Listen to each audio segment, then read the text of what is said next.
গতকাল থেকে আমাদের যে ভোটার লিস্ট 2002 সালের বার করছিলাম যে পোর্টাল থেকে, সেই পোর্টালে কিছু সার্ভারের প্রবলেম দেখাচ্ছে। এটা আসলে কিছুই না, এখন থেকে এই পোর্টালটি আর আগের পুরনো লিঙ্কে ওপেন হবে না, তার জন্য নতুন লিঙ্ক দেওয়া হয়েছে। সেক্ষেত্রে আপনারা কি করবেন, আপনারা আপনাদের মোবাইলের গুগল ক্রোমে বা গুগল সার্চ ইঞ্জিনে গিয়ে ceo.wp.gov.in লিখে সার্চ করবেন। চিফ ইলেকট্রাল অফিসার ওয়েস্ট বেঙ্গলের এই পোর্টালটি ওপেন হয়ে যাবে। একটু নিচেই তাকালেই দেখবেন লেটেস্ট নিউজ, এই রতেই আপনারা দেখতে পাবেন পাশেই ডান দিকে ইলেকট্রাল রোল অফ এসআইআর 2002, এখানটাতে ক্লিক করবেন।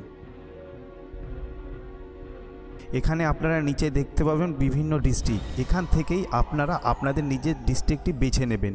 এখানে যেমন আমরা এই ডিস্ট্রিক্টটি ক্লিক করলাম, ঠিক একইভাবে আপনারা আপনাদের ডিস্ট্রিক্টটি বেছে নেবেন। এরপর আপনাদের জেলার অন্তর্গত ওই ডিস্ট্রিক্টের সমস্ত বিধানসভা অ্যাসেম্বলির নাম বা অ্যাসেম্বলি কনস্টিটিউটি আপনাদের সামনে সমস্ত লিস্ট চলে আসবে।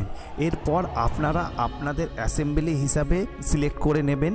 ঠিক এইভাবে এখানে আমরা সিলেক্ট করে নিলাম। তারপর এখানে আপনারা যে পুলিং স্টেশন দেখতে পাচ্ছেন, অথবা আপনারা যেখানে ভোট দিতে চান সেটা কোনো স্কুল হতে পারে বা কোনো ভোট কেন্দ্র হতে পারে। আপনারা এই ডান দিকে যে ফাইনাল রোল দেখছেন, এটাই হলো সেটার রেজাল্ট।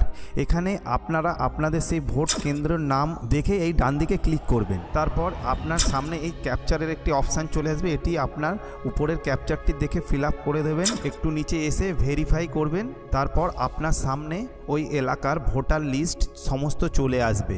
এই লিস্ট ডাউনলোড করতে হলে এই ডান দিকে যে ডাউনলোডের বাটন দেখতে পাচ্ছেন, এখানে ক্লিক করবেন। ক্লিক করার পর আপনার স্টোরেজ ডিভাইসে এটি সেভ করে নেবেন।